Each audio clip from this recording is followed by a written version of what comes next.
अस्सलाम वालेकुम बच्चों, क्या हाल है आपका।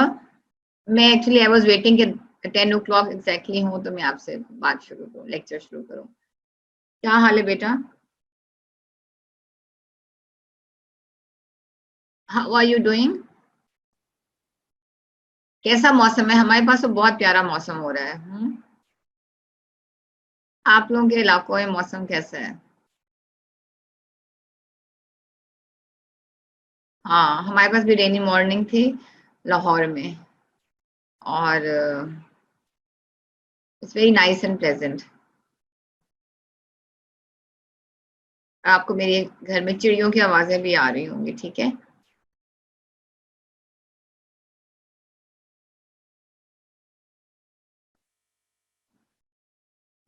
And I love this sound, इसलिए मैं खिड़कियां दरवाजे सब खोल के रखती हूँ ताकि मुझे चिड़ियों की आवाजें आती रहें। I love enjoying nature. अच्छा बच्चों, पढ़ाई कैसी जा रही है आप लोगों की?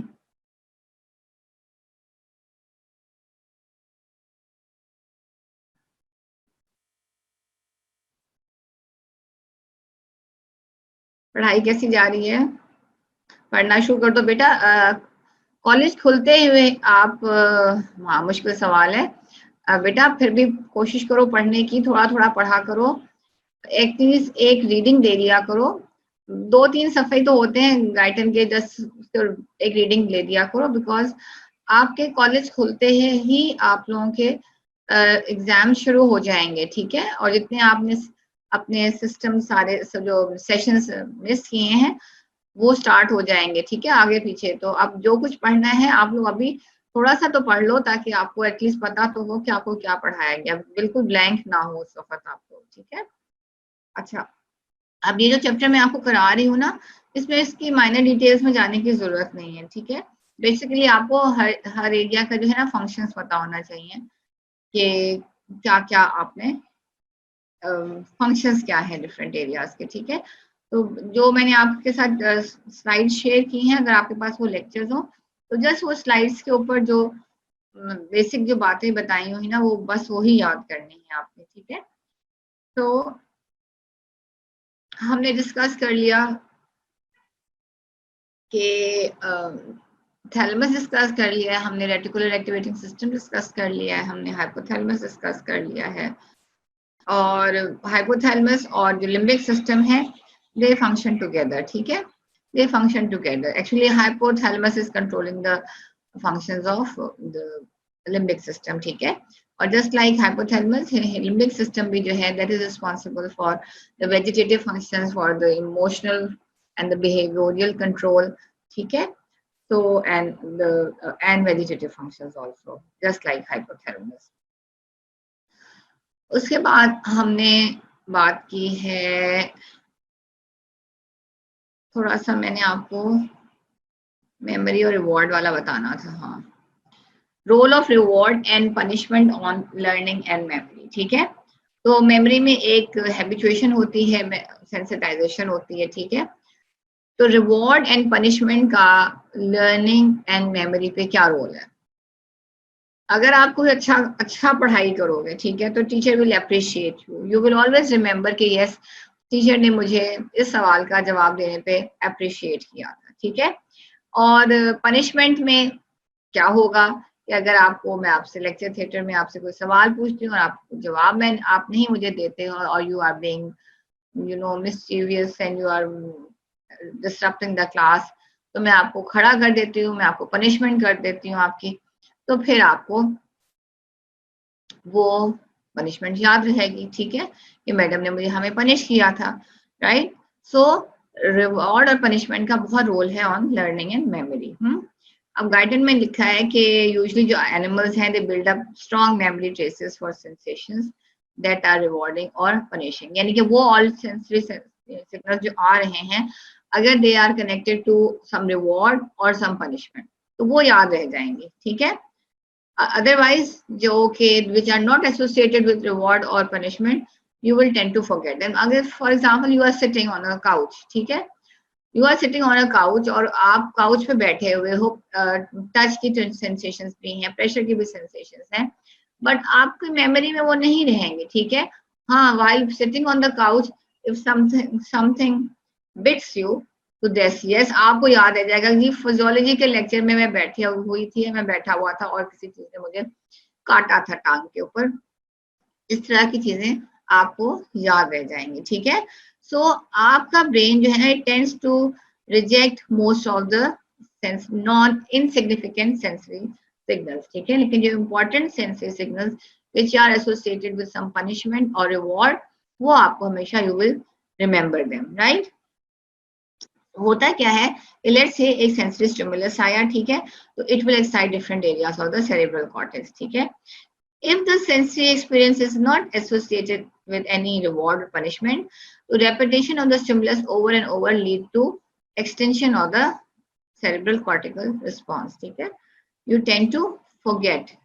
अगर आपको sensory signal जो आ रहा है, अगर आप फूल देख रहे हैं, आप गार्डन को देख रहे हैं, बहुत प्यारी प्यारी चीजें आप देख रहे हैं, लेकिन अगर उसके साथ कोई रिवॉर्ड या पनिशमेंट वाली कोई चीज नहीं है, तो आप के लिए अगर आज आपने फूल देखे हैं तो आप भूल जाएंगे उसके बाद, राइट। कि ठीक है रोज ही देखते हैं फूल, दैट इज नथिंग इम्पोर्टेंट। या जैसे आप कॉलेज से, स्कूल से, घर से कॉलेज जाते हैं, तो रास्ते में आप you daily pass through the same buildings and same places, तो वो आपके लिए कोई ऐसी खास बात नहीं होगी। लेकिन अगर आप उसे कोई इंसिडेंट होता है, अगर होता है, तो you will always remember that place, ठीक है। सो अगर सेंसरी एक्सपीरियंस जो है it is not eliciting any reward punishment, तो repetition of the stimuli over and over lead to extension of the cerebral cortical response, ठीक है। The animal becomes habituated to that specific sensory stimuli and therefore he will ignore it, ठीक है। Habituation हो जाती है, अगर साथ reward या पनिशमेंट नहीं है तो हैबिचुएशन हो जाएगी उस स्टिमुलस की and the animal will tend to ignore it, ठीक है। मैं इसको बड़ी स्क्रीन पे,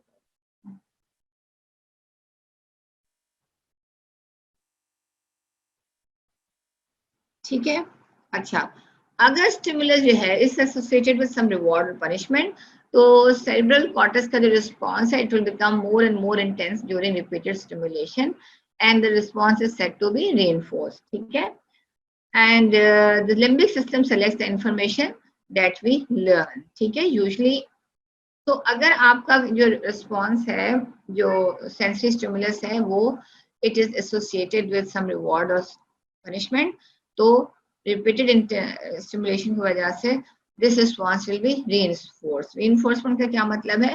want to see my cat? भाग गई। सो अच्छा, तो जो इंफॉर्मेशन रिवॉर्ड और पनिशमेंट के साथ है, you will remember it, right. And अब ये किसका काम है? लिम्बिक सिस्टम का काम है कि it selects the information that we learn, ठीक है। जो इंफॉर्मेशन आपने याद रखनी है वो लिम्बिक सिस्टम डिटरमिन करता है कि हमने ये याद करना है, ठीक है, याद रखना है। तो limbic system throws away 99% of the information and selects only less than 1% for retention, ठीक है। नहीं तो आपकी एवरीडे लाइफ में जो कुछ सब कुछ हो रहा है, अगर सब कुछ ही आपकी मेमोरी में रह गया तो मेमोरी जो है आपकी ओवर क्राउडेड हो जाएगी, ठीक है। सो इम्पोर्टेंट बातें ही याद रह जाती हैं आपको, और डेली एक्टिविटी की हर चीज जो है आपकी मेमोरी में स्टोर नहीं होती, अनइम्पोर्टेंट में स्टोर नहीं होती, ठीक है। अच्छा, कल फिर क्योंकि नेक्स्ट टीचर आपकी क्लास में नहीं आए थे, तो मैंने आपको थोड़ा सा हिप्पोकैम्पस के बारे में बता दिया था, ठीक है।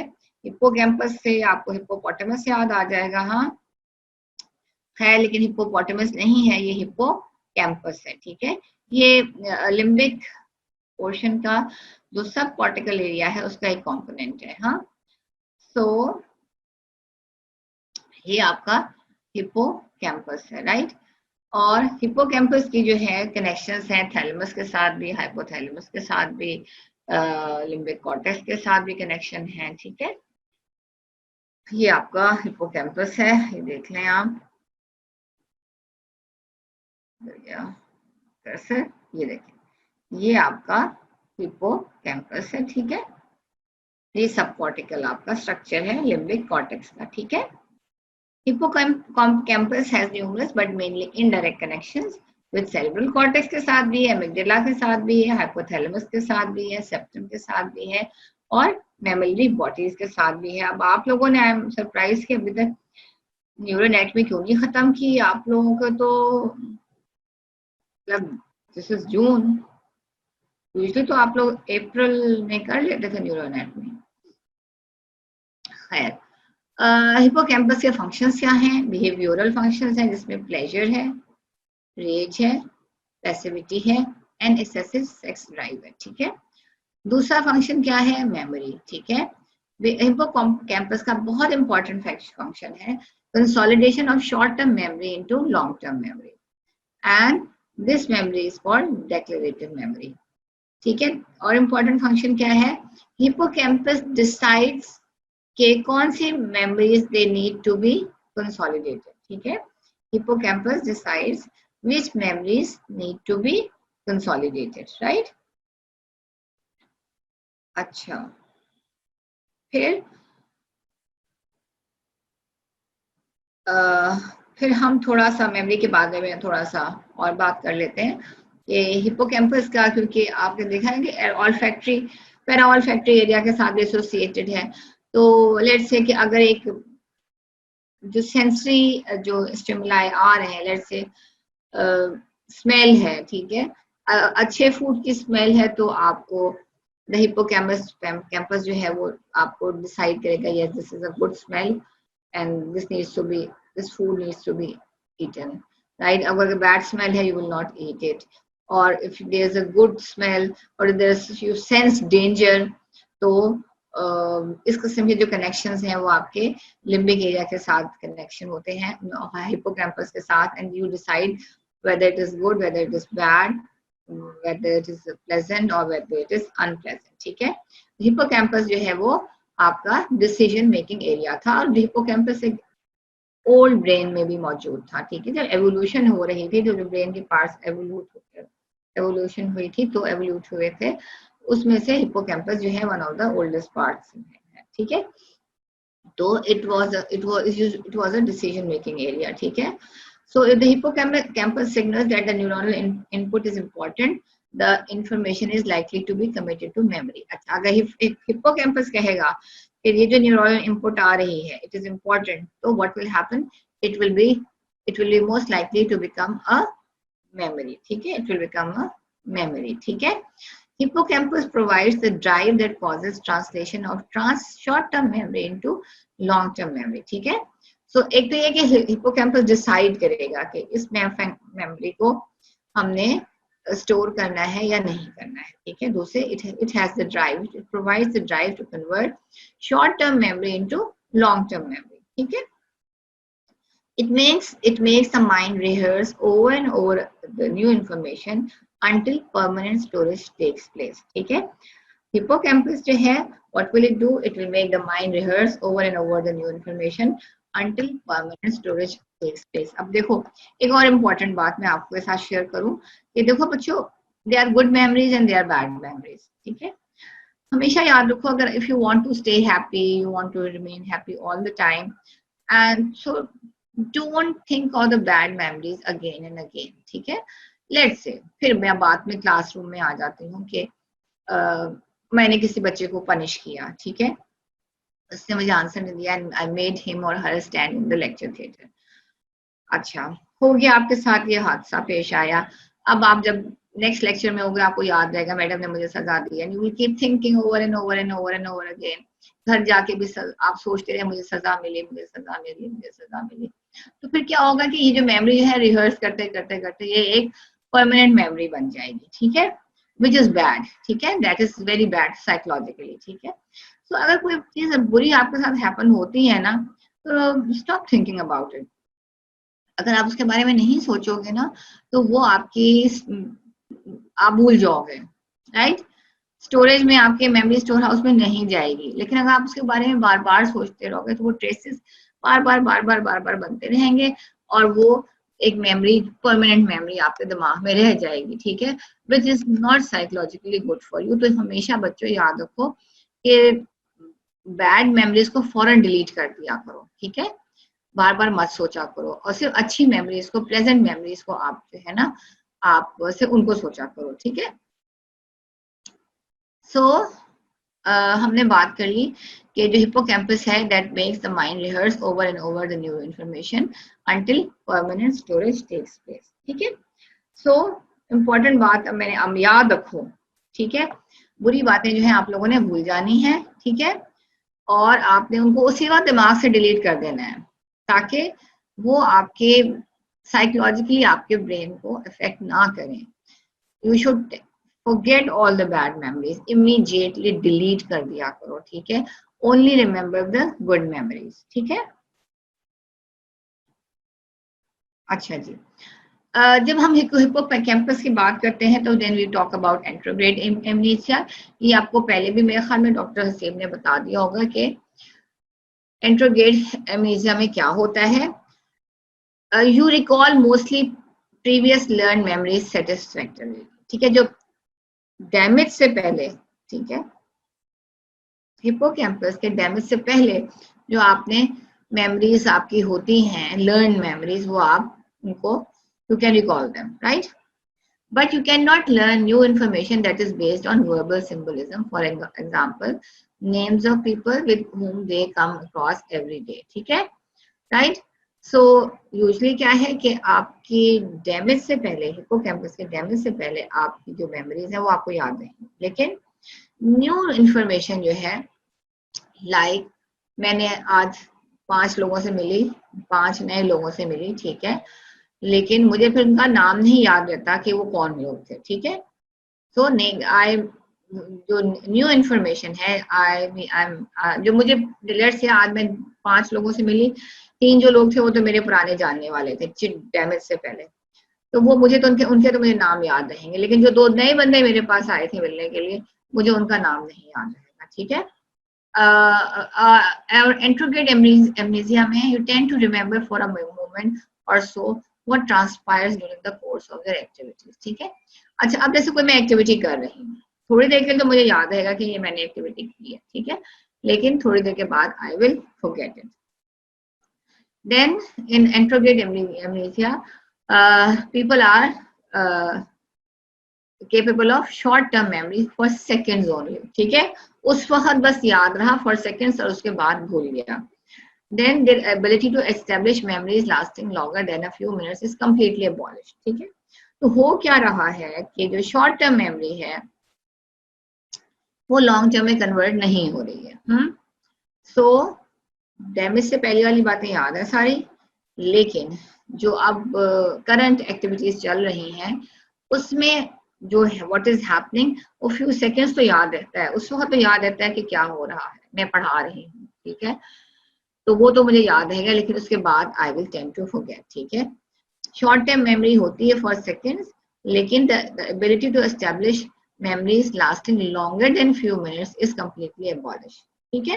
This is called anterograde amnesia, and whenever the hippocampus is damaged, the patient will get anterograde amnesia. I hope कि अब आपको समझ में आ गया होगा कि anterograde amnesia क्या होता है, कि जो करंट बातें हो रही हैं, ठीक है, वो उस वक्त तो याद रहती हैं फॉर फ्यू सेकेंड्स, लेकिन उसके बाद भूल जाती हैं, ठीक है।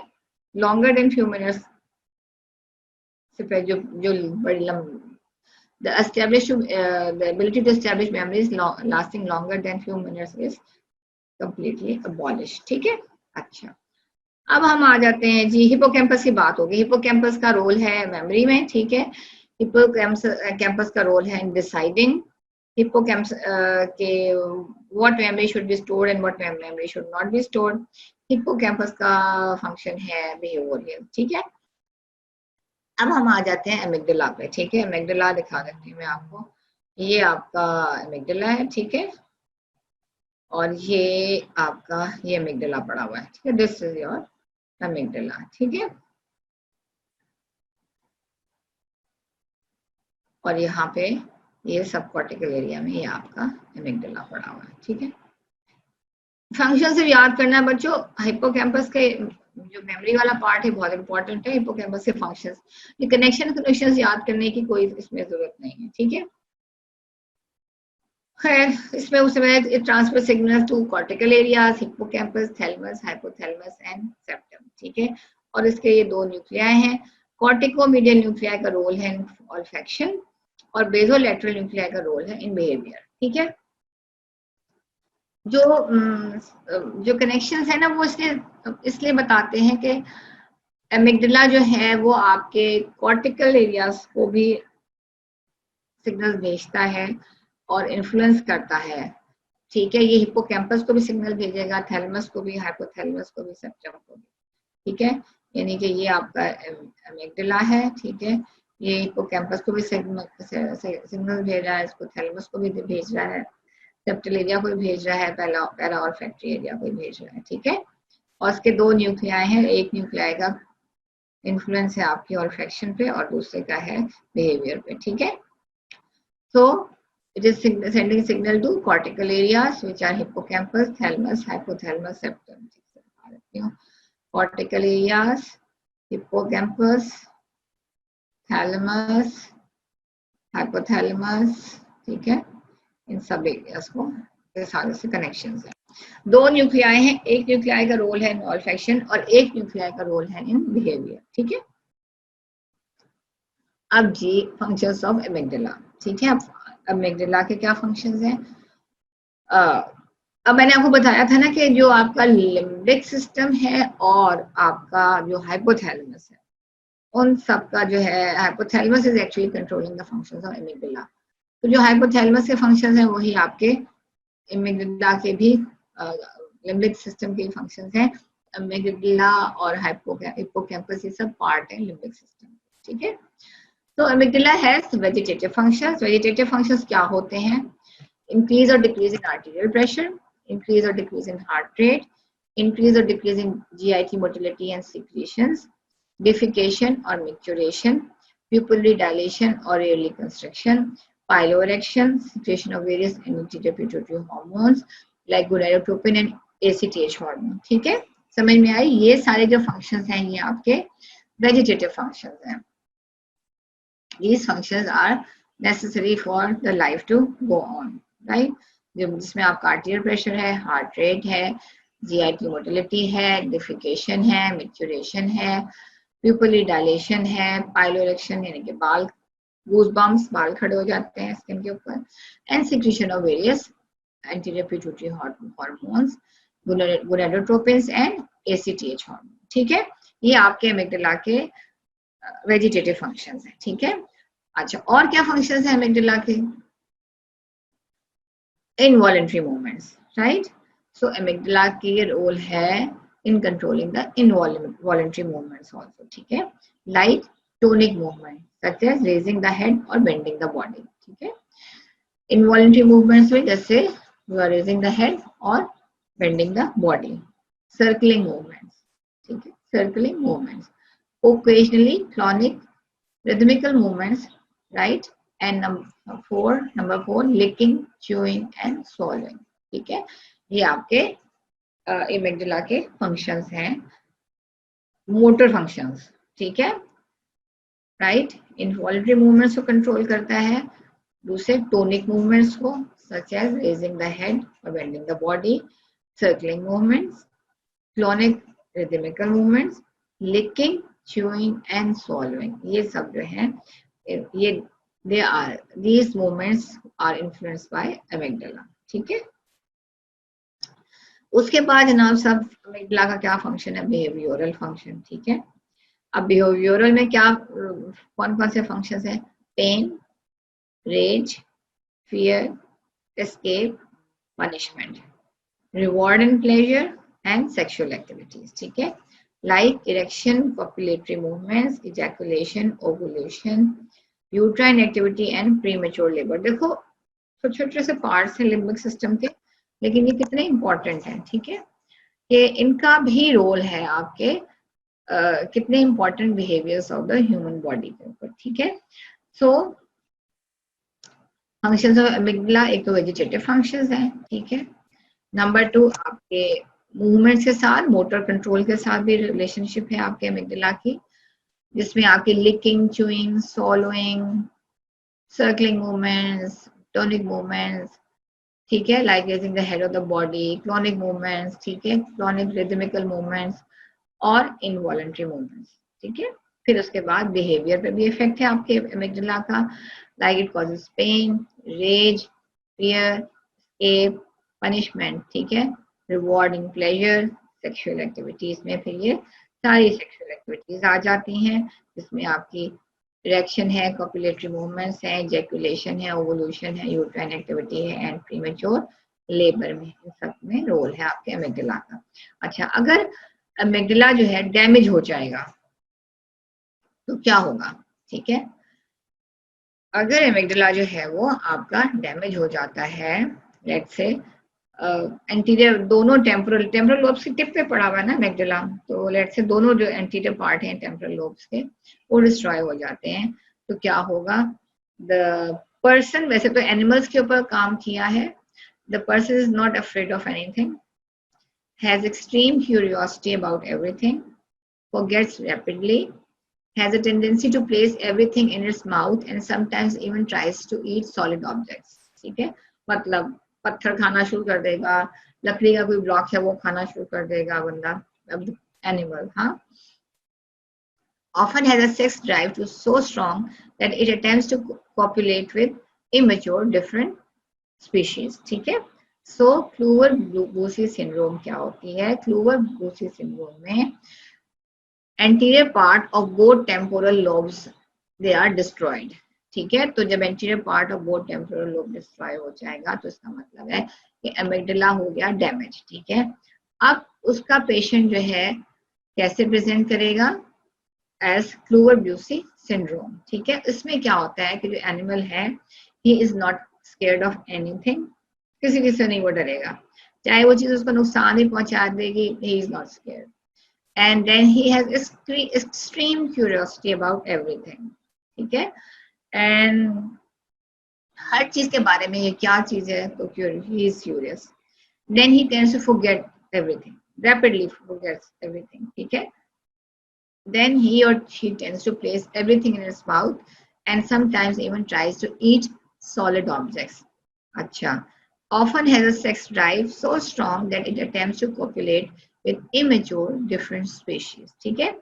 अच्छा, अब आपको अगर जी कुछ तो चीजें हमारे अंदर भी हैं, we are not afraid of everything, we have extreme curiosity about everything, we tend to forget everything very rapidly, and yes, you don't place everything in your mouth, sometimes you try to eat solid objects, ऐसे नहीं, हर चीज, हर बीमारी को अपने ऊपर नहीं लगा लेना आपने कि ठीक है जी, we are not afraid of anything and we are very curious about everything. Yes, people are like that, and yes, you people think that you forget everything rapidly, तो लेकिन ऐसे नहीं होता, ठीक है। तो जब आप कुछ चीजें पढ़ रहे होते हैं तो होता अच्छा ये तो मेरे साथ भी होता है, मेरे साथ भी होता है, मेरे साथ भी होता है, लेकिन इसका मतलब ये नहीं है कि आपको कोई ऐसी सिंड्रोम है, ठीक है। अच्छा, अब हमने सब कॉर्टिकल स्ट्रक्चर के बात कर ली थी, अब हम लिम्बिक कॉर्टेक्स के बारे में बात कर लेते हैं, ठीक है। लिम्बिक कॉर्टेक्स जो है it's around sub cortical limbic structures, ठीक है। Signals are transmitted from cerebral cortex to limbic structures and vice versa, ठीक है। ये देखो, ये आपका लिम्बिक कॉर्टेक्स है, क्या है आपका लिम्बिक कॉर्टेक्स है, और ये सब कॉर्टिकल लिम्बिक स्ट्रक्चर्स हैं, ठीक है। तो ये जो लिम्बिक कॉर्टेक्स है ये जो है इट्स एंड कनेक्शंस ऊपर कॉर्टेक्स में एंड कम बैक, दो बहुत ज्यादा सिग्नल्स नहीं जाते from the limbic cortex to the cerebral cortex, ठीक है।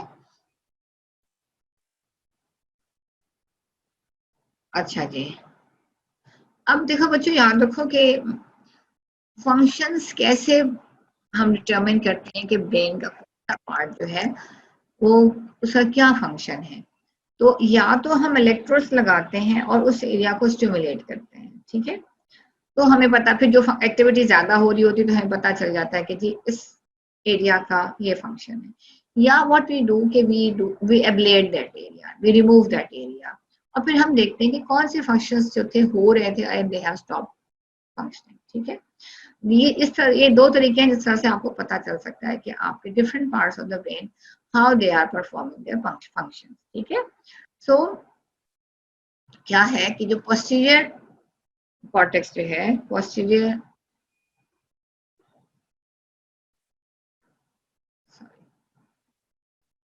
posterior orbital frontal cortex, posterior orbital frontal cortex, ठीक है। ये देखो, ये आपका कर्सर, ये देखो, ये ऑर्बिटल फ्रंटल कॉर्टेक्स है, ठीक है। तो अगर ये एरिया डैमेज हो जाएगा तो क्या होगा, animal develops insomnia associated with intense motor restlessness, unable to sit still and moving about continuously, ठीक है, राइट। सो ऑर्बिटोफ्रंटल कॉर्टेक्स अगर डैमेज हो जाएगा तो उस बंदे को हो जाएगा insomnia and intense motor restlessness, ठीक है। The person is unable to sit and is moving about continuously. अब ये अपने ऊपर मत लगा लेना कि जी हम तो बहुत रेस्टलेस है और हम हर वक्त हिलते रहते हैं, ऐसी बात नहीं होती, वो उस किस्म का हिलना नहीं होता है। द पर्सन जो है ना इनवॉलंटरीली वो मूव करता रहता है continuously and is unable to sit, ठीक है। और दूसरे हो जाता है इंसोम्निया, इंसोम्निया हो जाएगा और इंटेंस मोटर रेस्टलेसनेस हो जाएगी, ठीक है।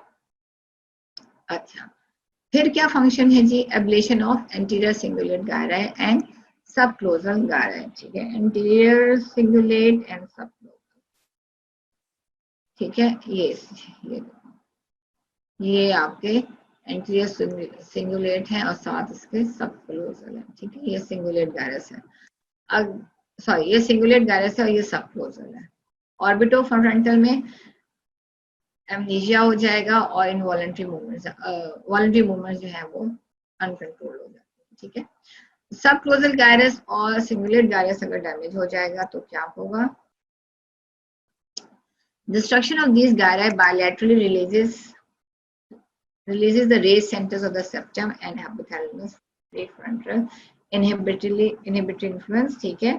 Animal becomes vicious and much more subject to fits of rage than normal, ठीक है। यानी कि जो सेप्टम से और हाइपोथैलेमस से इनहिबिटरी सिग्नल्स आ रहे होते हैं, ठीक है, प्री फ्रंटल इनहिबिटरी इन्फ्लुएंसेस जो आ रहे होते हैं ना सेप्टम के ऊपर और हाइपोथैलेमस से, वो इनहिबिट दे आर गॉन, ठीक है। द पर्सन जो है that becomes very vicious and is much more subject to fits of rage than normal, ठीक है। यानी कि जो आपके गायराए जो हैं इनको बायलेटरली जो है क्या होगा कि अगर ये डैमेज हो जाएंगे तो ये एक्चुअली आपके सेप्टम और हाइपोथैलेमस को कंट्रोल कर रहे होते हैं और इनहिबिट कर रहे होते हैं ताकि वो आपका जो रेज सेंटर है वो इनहिबिट होते रहे, ठीक है। लेकिन जब वो इनहिबिशन खत्म हो जाती है तो what will happen, animal become vicious and much more subject to fits of rage than normal. तो अगर आपका कोई फेलो कुलीग जो है वो बहुत गुस्सा कर रहा है और छोटी छोटी बातों में गुस्सा आ रहा है तो उसका मतलब ये नहीं है कि उसका there is something wrong with the anterior cingulate gyrus या सबक्लोजल गायराई, ठीक है। तो हर सिम्टम को अपने ऊपर या अपने साथ वालों के ऊपर नहीं आपने अप्लाई कर देना, ठीक है।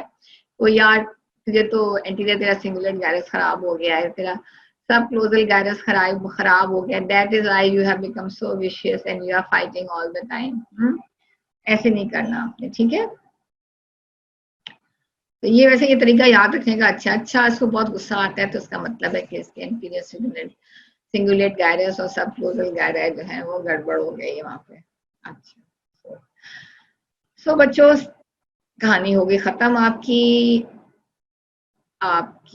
जो आपने सारे जो डिफरेंट एरियाज थे, छोटे एरियाज आपने पढ़ ली और आपने देखा कि सब एरियाज का कितना इम्पोर्टेंट रोल है हर चीज के ऊपर। अच्छा, एक चीज मैंने आपको बताना भूली, कल तो खैर मैंने आपको बताई थी जब मैंने आपको हिप्पोकैम्पस पढ़ा रही थी कि हिप्पोकैम्पस जो है ना उसकी जो है होती है कहाँ गया, हिप्पोकैम्पस में जो है ना इंस्टेड ऑफ 6 लेयर्स 3 लेयर्स होती हैं, ठीक है। वैसे तो आपके ब्रेन के अंदर एवरी एरिया है 6 लेयर्स, हिप्पोकैम्पस के अंदर सिर्फ 3 लेयर्स होती हैं, ठीक है। तो क्या होता है कि हिप्पोकैम्पस जो है ना वो बड़ी जल्दी एक्साइट हो जाता है, ठीक है। Hippocampus can become hyper excitable, ठीक है। सो वीक इलेक्ट्रिकल स्टिमुलाई हैं they cause focal epileptic seizures in small areas of the hippocampus, ठीक है। उसकी वजह क्या है कि इट हैज ओनली 3 लेयर्स, वैसे ब्रेन के अंदर 6 लेयर्स होती हैं सारे ब्रेन के अंदर। और जब ये फिट्स पढ़ रहे होते हैं ना, तो उस वक्त इंसान को ना he can hear things, he can see things, he can smell things, और उसको पता होता है कि ये सारी चीजें हो रही हैं, लेकिन though he is conscious, the person is conscious and he is having those senses कि मुझे नजर भी आ रहा है, मुझे सुनाई भी दे रहा है, and I can smell also, ठीक है। सो हमने कर लिया, आपका चैप्टर हो गया, और स्टिल आई हैव टाइम, तो चले फिर हम स्लीप कर लेते हैं। अब क्या चीज हमने नहीं पढ़ी अभी तक? वेकफुलनेस ऑफ द ब्रेन तो पढ़ लिया कि जो रेटिकुलर एक्टिवेटिंग सिस्टम है, वहां से जो सिग्नल्स जा रहे हैं, थैलेमस से जो सिग्नल्स जा रहे हैं, जो सेंसरी सिग्नल्स आ रहे हैं, जो थॉट प्रोसेसेस ब्रेन में चल रहे हैं, जो मोटर एक्टिविटी हो रही है, ये सारे जो सिग्नल्स है ना, ये आपके ब्रेन को एक्टिव रखते हैं, इन अ स्टेट ऑफ वेकफुलनेस रखते हैं, राइट। लेकिन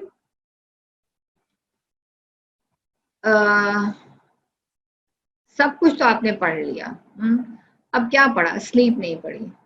सोते कैसे हैं? सोने की क्या कहानी है आपकी? हाँ, so we will do sleep, let's do sleep, क्योंकि इसके चैप्टर में कोई इतनी लंबी कहानी नहीं है, इसलिए हम नेक्स्ट पेज उस पे आए थे, स्लीप। अब बच्चों आप लोग सोते हो, हाँ, कुछ लोग, सोना इज वेरी इंपॉर्टेंट है, स्लीप इज वेरी इंपॉर्टेंट। अगर आप स्लीप नहीं करोगे तो what will happen? You are not giving rest to your brain, ठीक है। Even when you are sleeping your brain is still working, ठीक है। लेकिन जो वेकफुलनेस है, जिसमें आपके सारे जो सेंसरी सिग्नल डिफरेंट जगह से आ रहे हैं, वो आपके ब्रेन को के न्यूरॉन्स को स्टिमुलेट करके रखते हैं, चाहे आप वो उनको मेमोरी में जा रहे हैं नहीं जा रहे, वो स्टिमुलेट करके रखते हैं। आपके दिमाग में जितने भी थॉट प्रोसेसेस चल रहे हैं, वो आपके ब्रेन को एक्टिवेट करके रखते हैं। इसी तरह से मोटर एक्टिविटी भी जो है वो आपके ब्रेन को स्टिमुलेट करके रखती है, ठीक है। लेकिन सारा वक्त स्टिमुलेट रहना जो है, दैट इज नॉट गुड। तो सबसे पहले हम डिस्कस करेंगे व्हाट इज स्लीप। क्या ख्याल है, स्लीप क्या है?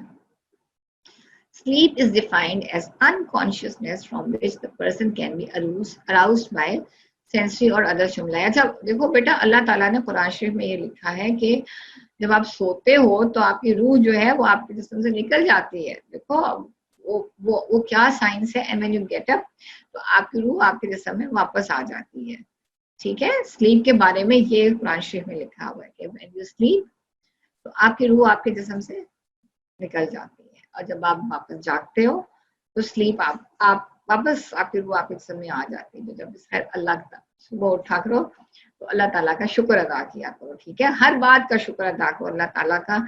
अल्लाह ताला ने इतनी नेमतें आपको अता की हैं कि आप उसका अंदाजा भी नहीं लगा सकते हो, और कोई छोटी सी भी प्रॉब्लम आ जाती है तो आप अल्लाह ताला को ब्लेम करना शुरू कर देते हो। और हालांकि बहुत सारी अल्लाह ताला ने मिलियंस एंड मिलियंस ऑफ नेमतें आपको अता की हुई हैं, और उन नेमतों के लिए कुछ लोग दुआएं मांग रहे होते हैं कि या अल्लाह तू हमें ये नेमत दे दे। आप उन चीजों को कंसिडर भी नहीं करते हो कि ये अच्छा, ये कोई चीज है। जैसे आप सिंपल सी बात है, आप सांस ले रहे हो, ठीक है, और आपको महसूस भी नहीं हो रहा कि आप सांस ले रहे हो, लेकिन अल्लाह ताला ने आपको ये इतनी बड़ी नेमत दी है। आप उस बंदे से पूछो जिसके लिए सांस लेना मुश्किल है। अब कोरोना फैला हुआ है, ठीक है, कोरोना फैला हुआ तो क्या हो रहा है कि बायलैटरल निमोनिया हो रहा है, the person is unable to breathe, ठीक है।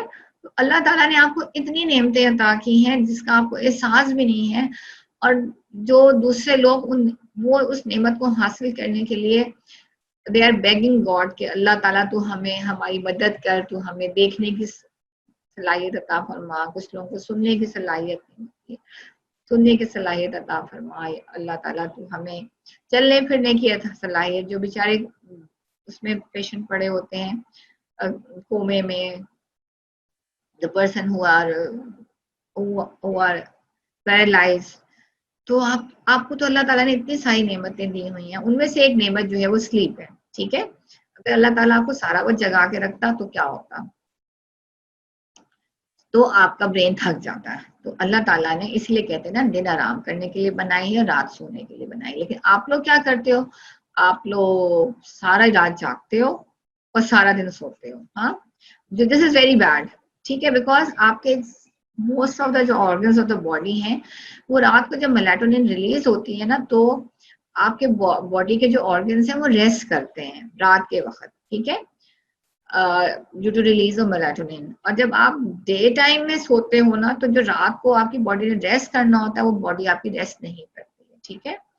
तो आप बच्चों कोशिश ना करो कि अल्लाह ताला ने जो एक निज़ाम बनाया हुआ है जिंदगी का, उसको डिस्टर्ब करने में। ये एक फैशन बन गया है, एक ट्रेंड बन गया है कि पीपल सारी रात वो जागते हैं एंड सारा दिन वो सोते हैं, ठीक है, विच इज वेरी बैड, ठीक है। तो कोशिश किया करो कि आप अकॉर्डिंग टू योर मेलाटोनिन अपने बायोलॉजिकल क्लॉक के हिसाब से सो, ताकि आपके ऑर्गन्स को, आपके बॉडी के डिफरेंट ऑर्गन्स को रेस्ट मिले, ठीक है। तो इसलिए अल्लाह ताला ने जहां आपके माइंड को अवेक रखा है, वहीं अल्लाह ताला ने आपके माइंड को रेस्ट देने के लिए स्लीप, ठीक है। तो आप किस किस चीज का अल्लाह ताला का शुक्र अदा करोगे? आप उन लोगों से पूछो जो बेचारे जिनको नींद ही नहीं आती है, हाँ, जो जागते रहते हैं, ठीक है। और और आपको अल्लाह ताला ने नींद दी है और आप फ्रेश होके सुबह उठते हो, हाँ। और याद रखो, जो आप रात को सोते हो ना प्रॉपर टाइम पे, उस नींद की जो फ्रेशनेस है ना, वो उस नींद की फ्रेशनेस में नहीं है जो आप सारा दिन सोते हो, सारी रात जागते हो और सारा दिन सोते हो। आप देखोगे जब आप सो के उठोगे ना, आप थके हुए होगे, ठीक है।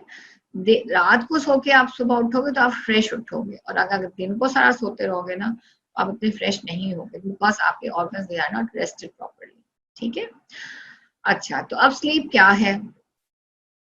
Sleep is defined as unconsciousness from which the person can be aroused by sensory or other stimuli, ठीक है। So definition sleep की आपको आना चाहिए कि what is sleep? Sleep is defined as unconsciousness from which the person can be aroused by sensory or other stimuli, ठीक है। आपके when you are fully rested, तो वैसे ही आपकी आंख खुल जाती है, ठीक है, या लाइट आ गई है या कोई भी सेंसरी स्टिमुलाई है, आप इसी वजह से उठ जाते हो, ठीक है। They are two stages of sleep, ठीक है, एक स्लो वेव स्लीप है और एक rapid eye movement of sleep है। अच्छा बच्चों, ये बहुत इंपॉर्टेंट क्वेश्चन है, ठीक है, ये एग्जाम में बहुत आता है, एग्जामिनर्स वाइवा में बहुत पूछते हैं, एमसीक्यू में भी सवाल आता है, एमसीक्यूज में भी सवाल आते हैं कि what are the difference between the two stages of sleep. सो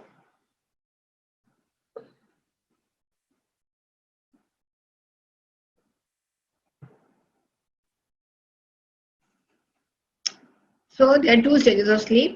एक stage is called slow wave sleep और एक होती है rapid eye movement of sleep. Slow wave sleep and rapid eye movement of sleep, right? अच्छा, slow wave sleep क्या होती है, कब होती है, ठीक है। अच्छा, ये दोनों sleep जो है ना, वो एक ही sleep में है। जो आप सोते हो ना, लेट से रात को आप 10 बजे सो गए हो, सुबह आप 4 बजे उठे हो अजानों के वक्त, तो उसमें स्लो वेव स्लीप भी होती है और आपकी रैपिड आई मूवमेंट भी होती है। स्लीप की और सिग्निफिकेंस मैं आपको बता दूं कि स्लीप की क्या सिग्निफिकेंस है। स्लीप की ये सिग्निफिकेंस है कि आपका ब्रेन जो है वो दैट इज फुली रेस्टेड, ठीक है।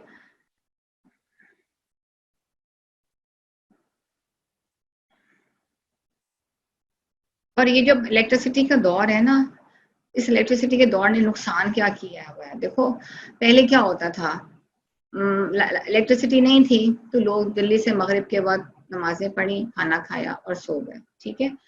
बहुत, अब आप वो देख रहे हो ना ड्रामा अर्तुगरुल गाजी, तो आपने उसमें देखा कि वो दिए जल रहे होते हैं, ठीक है, वो जो फूंक मार के उसको बुझा देते हैं, हाँ, तो बस वो फिर उसको कितनी ही देर वो जला सकते थे, ठीक है। तो people tend to sleep early, पुराने जमाने की बात है, ठीक है। और उसके बाद क्या होता था कि आप सुबह सुबह फिर आप जब जाहिर से बात है, तो 8 बजे आप सो गए शाम के, तो सुबह 4 बजे अजानों के बाद 3:30 बजे आपकी आंख खुल जाती है। अल्लाह ताला ने जो ये नमाजों का जो हिसाब किताब रखा है, सुबह जो आप फजर की नमाज पढ़ते हो, तो उस वक्त आपको आँख खुल जाना चाहिए क्योंकि आप अर्ली सोओगे, ठीक है। लेकिन इलेक्ट्रिसिटी ने इतना बड़ा वर्क कर दिया हर चीज का, इलेक्ट्रिसिटी की वजह से आप लोग सोते नहीं। और फर्दर आपकी टेक्नोलॉजी ने मजीद तबाही ये फेर दी कि आप मुस्तकिल व्हाट्सएप पे हो, फेस टाइम पे हो। जितने जो बाहर के मुल्कों से जिन लोगों के रिश्तेदार हैं, फ्रेंड्स हैं, आप सारी रात उसके साथ बातें करते हो। तो जो नेचुरल जो नॉर्मल सिस्टम था आपके सोने और जागने का, वो आपके आपकी साइंस ने और आपकी टेक्नोलॉजी ने इसकी तबाही फेर दी, ठीक है। और फिर इसी वजह से ये होता है कि अब अजान अगर सुबह 3:30 बजे होती है फजर की, तो आप सो रहे होते पड़े। बल्कि मेरे ख्याल में कुछ लोग तो इतने होशियार हैं कि वो 3:30 बजे नमाज पढ़ के फिर सोते हैं। सारी रात वो जागते हैं, नमाज पढ़ते हैं और उसके बाद वो सोते हैं। खैर, बट आई स्लीप अर्ली। मैं 10:30 बजे सो जाती हूँ। बहुत है तो मैं 11 बजे सो जाऊंगी, लेकिन मैं नहीं उठ सकती सुबह 3:30 बजे नमाज पढ़ने के, तो मैं अलार्म लगा के सोती हूँ, ठीक है। तो मैं अलार्म लगा के सोती हूँ, तो मैं नमाज पढ़ती हूँ, लेकिन उसके बाद मैं फिर सो जाती हूँ बिकॉज मेरी नींद पूरी नहीं हुई होती है। तो हमें जल्दी सोने की आदत डालना चाहिए और हमें ताकि हम सही टाइम पे सुबह नमाज के टाइम पे उठें। उसके बाद हम सोए नहीं, उसके बाद हम अपनी एक्टिविटीज का शुरू करें। हम डे लाइट का फायदा नहीं उठाते हैं, ठीक है। अच्छा, चलो खैर, हम बात करते हैं, आ जाते हैं हम फिर स्लो वेव स्लीप क्या होती है। Most sleep during, this is the most part, major part of the sleep, ठीक है। जो major part of the sleep है रात का ना, वो स्लो वेव वैरायटी है, ठीक है। Most sleep during each night is of the slow wave type, ठीक है। लेट्स से अगर हम 8 घंटे सोते हैं तो उसमें मेजर पार्ट जो स्लीप का है वो स्लो वेव टाइप है। ये वेव्स अभी आपको आगे पढ़ाएंगे कि ये वेव्स क्या है, ठीक है। तो जो याद रखो कि स्लो वेव जो है वो major part of the sleep है, ठीक है। जब 8 घंटे की स्लीप है तो मेजर पार्ट जो स्लीप का है वो स्लो वेव है, ठीक है। This is the deep restful sleep that the person experiences during the first hour of sleep after have been awake for many hours, ठीक है। यानी कि ये जो ये if a person is awake for the whole day, सारा दिन आप जाग रहे हैं, उसके बाद it is the deep restful sleep that the person experiences during the first hour of sleep after have been awake for many hours, यानी कि deep restful sleep है, ठीक है। और it happens during the first hour of sleep, ठीक है। अगर एक बंदा सारे दिन जाग रहा है, उसके बाद जो पार्ट डीप रेस्टफुल स्लीप का है, ठीक है, वो that is your slow wave sleep. Brain waves are very strong and of very low frequency.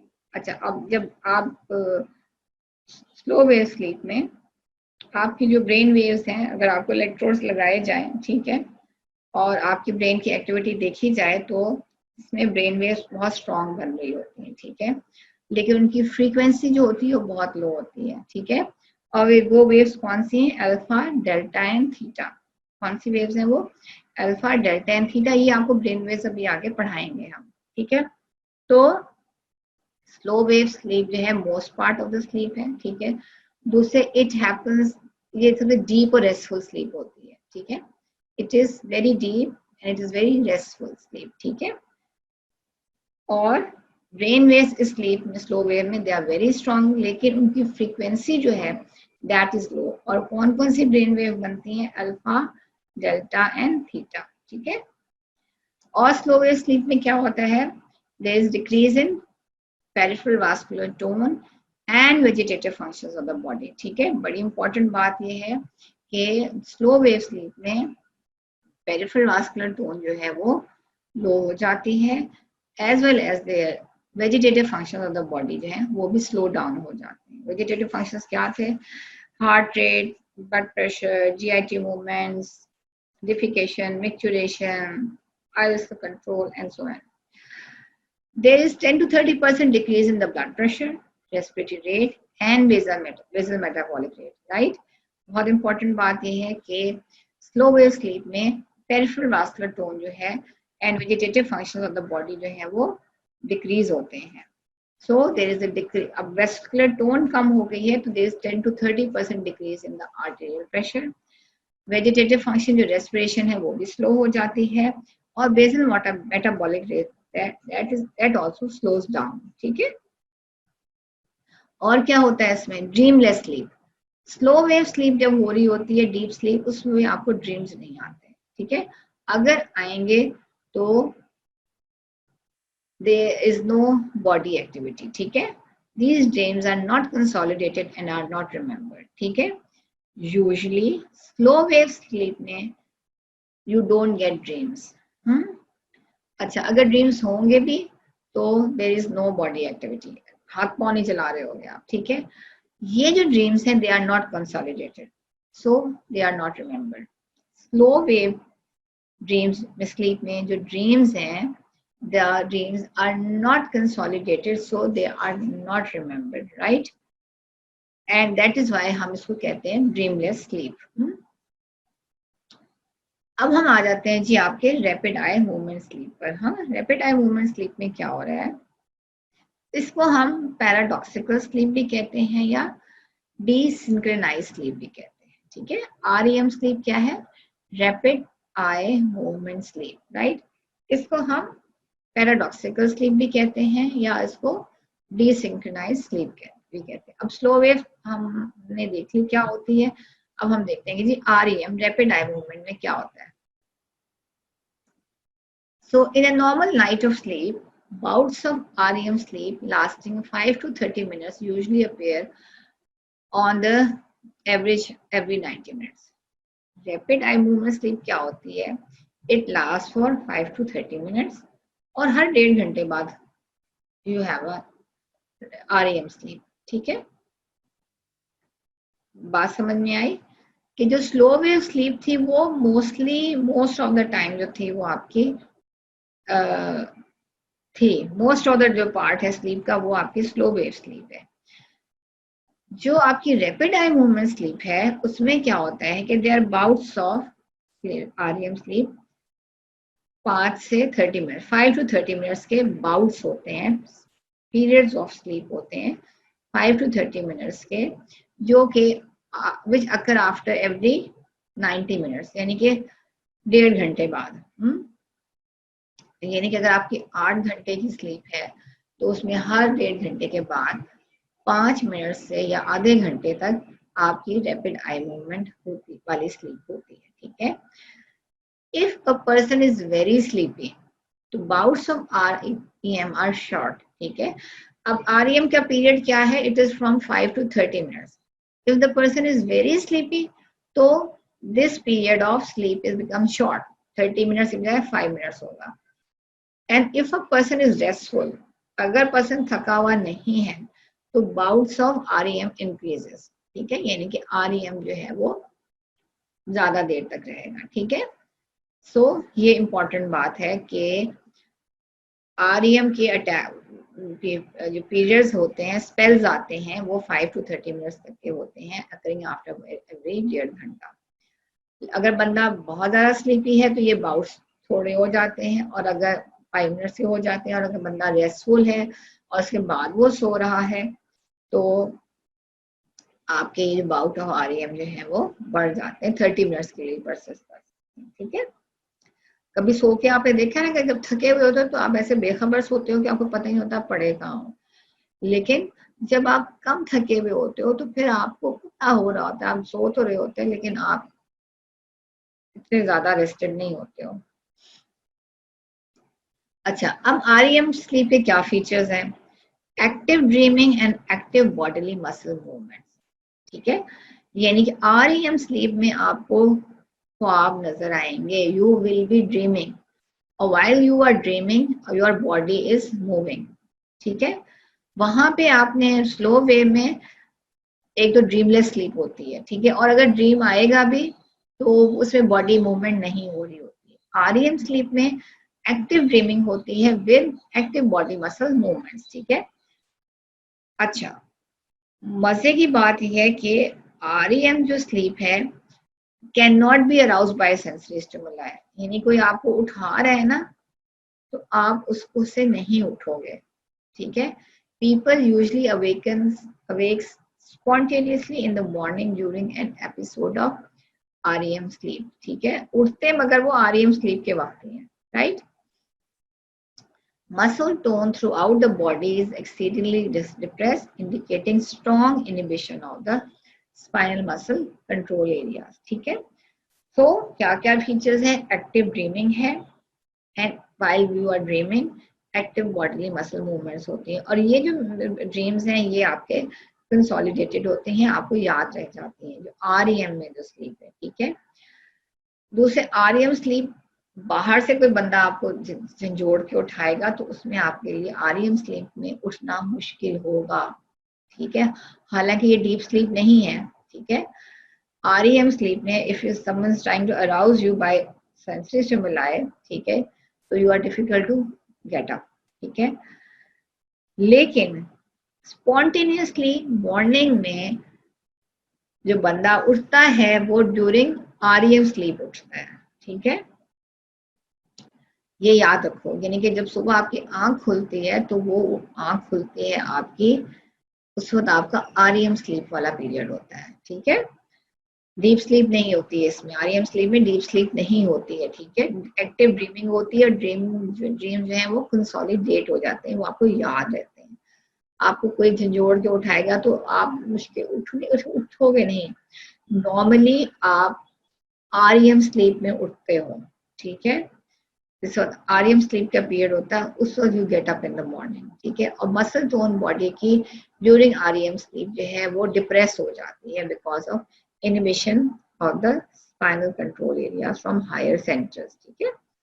फिर REM स्लीप में हार्ट रेट और रेस्पिरेटरी रेट जो है वो इरेगुलर हो जाता है, which is a characteristic of the dream state, ठीक है। Despite the extreme inhibition of the peripheral muscles, irregular muscle movements occur, ठीक है, and there are rapid movement of eyes, ठीक है। अच्छा, REM स्लीप में क्या हो रहा है? Heart rate, respiratory rate, slow wave में तो डिप्रेस हो जाता था ना, यहाँ पे हार्ट रेट, रेस्पिरेटरी रेट जो है वो इरेगुलर हो जाएगा, ठीक है, which is a characteristic of dream वाली स्टेट, राइट। तो अगर आपने इलेक्ट्रोड्स लगाए हुए हैं और heart rate, respiratory rate irregular है तो उसका मतलब है दैट पर्सन इज ड्रीमिंग, ठीक है। और there is extreme inhibition of the peripheral muscles, ठीक है। यहाँ पे बताया मैंने आपको कि जनाब आपके जो स्पाइनल ट्रैक्स है उनकी इनहिबिशन हो जाती है, इनहिबिशन के बावजूद इरेगुलर मूवमेंट्स मसल्स की होती हैं, बंदा इनके हाथ पांव चला रहा होता है, ठीक है। दूसरे आंखें जो है rapid eye movements of the eyes, ठीक है। REM sleep as the name indicates rapid eye movement sleep, ठीक है। अच्छा, रैपिड आई मूवमेंट स्लीप में the brain is highly active. Rapid eye movement में क्या है? ब्रेन जो है हाईली एक्टिव है, ठीक है, और brain metabolism increases as much as 20%, in contrast to slow wave. Slow wave में ब्रेन की मेटाबॉलिज्म जो है वो स्लो हो जाती है। REM स्लीप में ब्रेन जो है बहुत एक्टिव होता है एंड ब्रेन की मेटाबॉलिज्म इंक्रीजेस 20%, ठीक है। EEG पैटर्न जो ब्रेन वेव्स का है वही होता है जो वेकफुलनेस में होता है, यानी कि बीटा वेव्स। मजे की बात ये है, REM स्लीप में बंदा सो रहा है, लेकिन REM स्लीप में अगर आपने ब्रेन में आपने इलेक्ट्रोड्स लगाए हुए हैं और आपको बीटा वेव्स नजर आ रही हैं उसमें, तो उसका मतलब है कि बंदा जो है इस वक्त REM स्लीप में है, ठीक है। और बीटा वेव्स कब होती हैं? वेकफुलनेस, जब आप जाग रहे होते हैं तब भी अगर आप ब्रेन में इलेक्ट्रोड्स लगाओगे तो you get beta waves.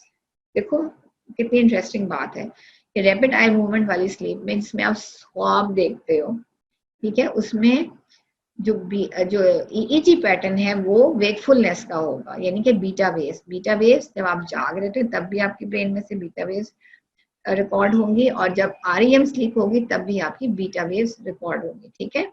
This type of sleep is also called paradoxical sleep because it is a paradox that a person is asleep despite marked activity in the brain, ठीक है।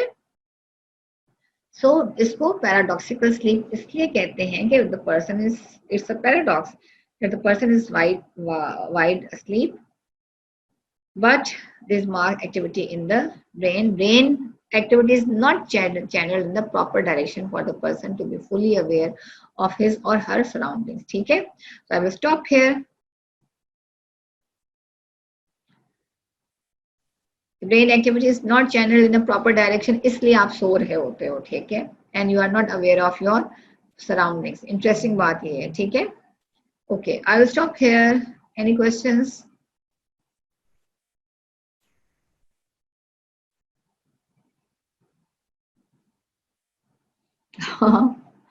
डांट के बारे में, हाँ ठीक है, मगर इतना भी ना सोचो डांट के बारे में कि साइको बन जाओ. जी मैम, टाइम हो गया, सर वेट कर रहे हैं. अच्छा ठीक है, चले, ओके. थैंक यू बच्चों.